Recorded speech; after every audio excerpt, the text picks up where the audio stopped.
Hello guys, ഞാൻ തന്നെയാണ്. ഒട്ടുക്കത്തെ തണുപ്പ് അവിടെ. ഇപ്പോൾ കറൻറ്റ് ഒരു -20 ഒക്കെ. ഞാൻ പറയണ കേൾക്കണ്ടോ എനിക്കറിയില്ല. പക്ഷെ നമ്മൾ ഇന്ന് പോണത് ഒരു പരിപാടിക്കാണ്. ആ പരിപാടി എന്താണെന്ന് ഞാൻ കാണിച്ചു തരാം. അപ്പോൾ നമ്മൾ ബസ് ഇറങ്ങിയിട്ട് അങ്ങോട്ട് നടക്കുകയാണ്. ഇന്ന് ബസ് ഈ വഴി പോവില്ല, റോഡൊക്കെ ബ്ലോക്ക് ചെയ്തിട്ടാണ് ഇവിടെ പ്രോഗ്രാം നടത്തുന്നത്. അപ്പോൾ അതിലൂടെ വന്ന വണ്ടിയൊക്കെ തിരിച്ചു വിടുക. പരിപാടിയാണ് നമ്മുടെ പരിപാടി. ക്രിസ്മസ് ആയതുകൊണ്ട് എല്ലാവരുടെയും നന്നായി ഡെക്കറേറ്റ് ചെയ്തിട്ടുണ്ടായിരുന്നു കേട്ടോ. ലൈറ്റൊക്കെ വെച്ചിട്ട് നല്ല ഭംഗിയുണ്ടായിരുന്നു കാണാൻ. അങ്ങനെ നമ്മളവിടെ എത്തിയപ്പോഴേക്ക് പ്രോഗ്രാം ചെറുതായിട്ട് സ്റ്റാർട്ട് ചെയ്തിട്ടുണ്ടായിരുന്നു.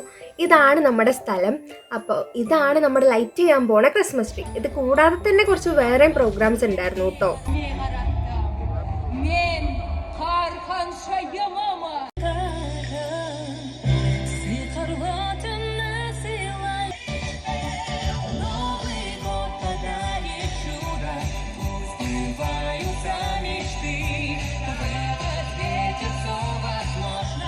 അപ്പോൾ ബാക്കി അടുത്ത വീഡിയോയിൽ കാണിക്കാം. ബൈ.